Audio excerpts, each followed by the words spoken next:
Vamos con el tema 9, la segunda parte del tema 9, los objetivos. La función del DNA, la importancia del RNA y la transcripción son los puntos que vimos en la primera parte, en el primer vídeo. En esta segunda parte vamos a ver la traducción y el código genético. Antes, recordamos un poquito la gráfica que ya vimos en el tema anterior, perdón, en la primera parte del tema, referente a la función del DNA. El DNA tiene las dos funciones que vemos aquí, duplicarse y traducirse a proteínas. La replicación y luego la traducción a proteínas es transcripción y traducción. Ahí veis este gráfico que, como digo, ya vimos en la primera parte del tema. Hemos visto ya la replicación, hemos visto la transcripción y ahora nos toca ver la traducción, que está dibujada en naranja a la derecha. Muy bien, la traducción es un proceso por el que se traduce el mensaje genético del DNA, que es transportado por el RNA mensajero, al lenguaje de las proteínas. Todo sucede cuando el RNA mensajero entra en el ribosoma. Y en este proceso intervienen el RNA mensajero, RNA de transferencia, aminoácidos y enzimas. La información del RNA mensajero se organiza en tripletes. Cada 3 bases nitrogenadas es un triplete. Y como hablamos del RNA mensajero, a ese conjunto de 3 bases nitrogenadas o tripletes le llamamos codón. Repito, codón. Cuidado con la palabra, no la confundáis, ¿eh? Es decir, un codón es un fragmento de RNA mensajero de 3 bases nitrogenadas que cifra un aminoácido. Vamos a verlo como un ejemplo. Aquí tenéis una cadena de RNA mensajero. A, U, C, G, G, C, U, etc. Cada 3 bases es un triplete o codón. Ahí vemos el codón 1. Y este codón va a cifrar un aminoácido, que lo llamamos aminoácido 1. El segundo triplete, GGC, es el codón 2 que cifrará el aminoácido 2. El siguiente, el codón 3, que cifrará el aminoácido 3. Y así sucesivamente con toda la cadena. Codón 5, el 6, 7, 8. Y aquí hasta el 9, que hemos puesto como ejemplo 9 aminoácidos, ¿vale? Cuando esos aminoácidos quedan unidos, pues ya tenemos la proteína, formada por todos esos aminoácidos. Muy bien, en el proceso de traducción hay un aspecto que es muy importante y es quién aporta los aminoácidos a la cadena de montaje, ¿no?, de la proteína. Bien, pues el aminoácido es conducido al ribosoma por un RNA de transferencia, que lo tenéis dibujado ahí en azul.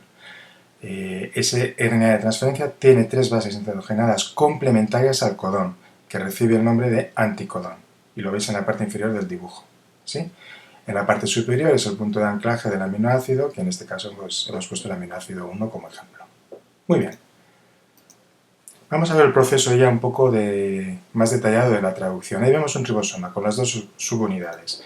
Os dibujo el RNA mensajero en dirección 5'3', el ribosoma se va desplazando en esa dirección y ahí estamos viendo, pues mira, codón 6, codón 7, codón 8, codón 9. Tres bases nitrogenadas forman un codón, bueno, pues tenemos varios codones dibujados ahí. Vamos a ver qué sucede exactamente en el centro del ribosoma. Ahí tenemos el RNA de transferencia que transporta el aminoácido número 7.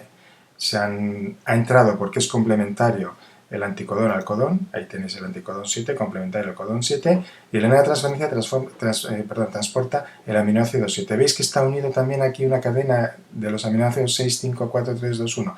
Vale, ahora entenderéis por qué cuando veamos qué pasa en la posición 8, del codón 8. Ahí estoy dibujando el aminoácido, ¿vale? El RNA de transferencia con el aminoácido número 8 y lo que sucede es que la cadena de aminoácidos que se ha formado anteriormente, del 1 al 7, va a pasar a unirse al aminoácido 8, de esta manera. Y así va creciendo la cadena de aminoácidos para formar la proteína. El RNA de transferencia que acaba de dejar su cadena de aminoácidos se desplaza fuera del ribosoma, como ha pasado anteriormente con el RNA de transferencia número 6, el 5, el 4, y en la posición 9, complementario al codón 9, entrará el anticodón del RNA de transferencia que transporta el aminoácido 9. Ahí lo veis. Por el citoplasma hay un montón de RNA de transferencias, un montón de aminoácidos que se van uniendo y van yendo hacia el ribosoma para ir añadiendo su aminoácido. Ese es el proceso de la traducción. Bien, vamos a hablar ahora del código genético, un tema bastante importante y que entra en una cierta dificultad. La secuencia de codones determina la secuencia de aminoácidos, ¿sí? Lo acabamos de ver ahora mismo. La correspondencia entre los codones y los aminoácidos que forman las proteínas se llama código genético. Es la correspondencia entre codones y aminoácidos. Código genético no es los genes de una especie, ni el número de genes que tienen y cómo son los genes, no. Es esta correspondencia entre codones y aminoácidos. Vamos a ver algunas características. El código genético es universal, es decir, es el mismo para todos los seres vivos. Si tenemos, por ejemplo, el triplete o codón GCC, que codifica para la alanina, esto ocurre en todos los seres vivos, es decir, en el hombre, en el ciprés, en la ballena, en el paramecio, en todos. Siempre la GCC codificará para la alanina, ¿de acuerdo? Especificidad. Ningún codón codifica más de un aminoácido. Hay 20 aminoácidos en total, ¿eh? Vale. Pues cada codón codifica un aminoácido y solo uno, ¿sí? Continuidad. No hay espacios ni bases sueltas entre los codones. Todos son codones que tienen información genética importante. Redundancia. Un tema un poco complicado, ¿eh? Hay 64 codones para 20 aminoácidos. Por lo tanto, hay codones que codifican el mismo aminoácido. Por ejemplo, GAA y GAG codifican el ácido glutámico, que es un aminoácido. ¿Sí? Esto no quiere decir, cuidado, que hemos dicho antes lo de la especificidad. Un codón solo puede codificar un aminoácido. Lo que pasa es que hay aminoácidos que pueden ser codificados por más de un codón. ¿Sí? Y es lo que ocurre, por eso decimos que es redundante el código genético. ¿De dónde salen esos 64 codones? Fijaos, hay 4 bases nitrogenadas, A, U, G, C. Si las cogemos por tripletes de 3 en 3 y además que pueden tener repetición, tendremos, por ejemplo, AAA, AAU, AAG, AAC, todos estos tripletes, ¿no? AUA, AGA, ACA, AU, AGG, ACC, en fin, un montón.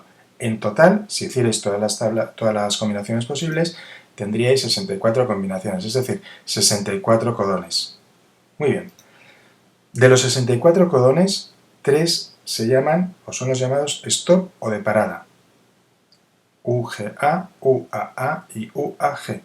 Son codones que no codifican ningún aminoácido. Indican que la cadena de aminoácidos que se está formando ha llegado al final y por lo tanto ya tenemos la proteína.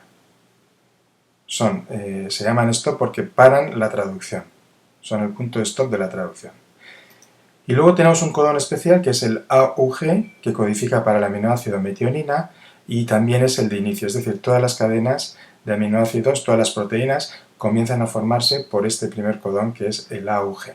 Habitualmente esa metionina que está en la primera posición se suele desprender, pero no siempre pasa, en algunos casos. Muy bien, aquí tienes el código genético. La ', que representa muy bien el código genético y que se suele leer del centro, bueno, se tiene que leer del centro, que es el punto 5', hacia el extremo, 3', ¿vale? Lo vamos a ver muy fácil con una secuencia, con un caso práctico de una secuencia de RNA mensajero. Ahí tienes la secuencia y establecemos los tripletes, AUG. Fijaos en la tabla como he representado ahora con una línea roja la línea que une la primera posición, la adenina, el uracilo y la guanina, y tenemos que da la metionina, que es el primer aminoácido de inicio, ¿no? Vale, pues lo representamos ahí. El primer aminoácido codificado es la metionina. Muy bien, vamos a ver la segunda posición, AAU. Vamos a la tabla y desde la A llegamos hasta, pasando por la otra adenina, a la U. Vale, pues ahí tenemos la asparagina. Pues pongo el segundo aminoácido, que es la asparagina. El siguiente, GAC. Vamos a la tabla y vemos que es el ácido aspartico, pues lo pongo en el aminoácido correspondiente en la cadena. Vamos al siguiente triplete o codón, es la prolina, lo pongo. El siguiente UUG es la leucina, lo añado. El siguiente CGU es la arginina, que también lo añado. El penúltimo o último, ahora veremos, es AGU, que lo representa aquí, es la serina. Y el último, UAG, el último codón, es un codón stop. ¿Veis? UAG es un codón stop, por lo tanto, no codifica ningún aminoácido, no pongo ningún aminoácido, pero lo que me da a entender es que la cadena de proteínas de aminoácidos para formar la proteína ya ha finalizado, ya tengo mi proteína. Ahí la tenéis. Esa es la proteína que se acaba de formar ahora mismo. Y ahora vamos a ver un vídeo de la traducción. Transfer RNA molecule is composed of about 75 nucleotides. Each transfer RNA molecule recognizes only one amino acid, which becomes bonded to the top of the transfer RNA molecule. Located on the bottom of the transfer RNA molecule are three nitrogen bases called an anticodon that pair up with messenger RNA codons during translation. As translation begins, the first codon of the messenger RNA strand attaches to a ribosome.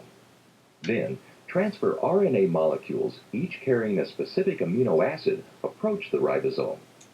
When the transfer RNA anticodon pairs with the messenger RNA codon, the two molecules join. Often, the first codon on messenger RNA is AUG, which codes for the amino acid methionine. AUG signals the start of protein synthesis. The messenger RNA then slides along the ribosome to the next codon, where a new transfer RNA molecule carrying an amino acid will pair with the messenger RNA codon. The two adjoining amino acids then become joined by a peptide bond, and the first transfer RNA molecule is released by the messenger RNA. As the process continues, a chain of amino acids is formed until the ribosome reaches a stop codon on the messenger RNA strand.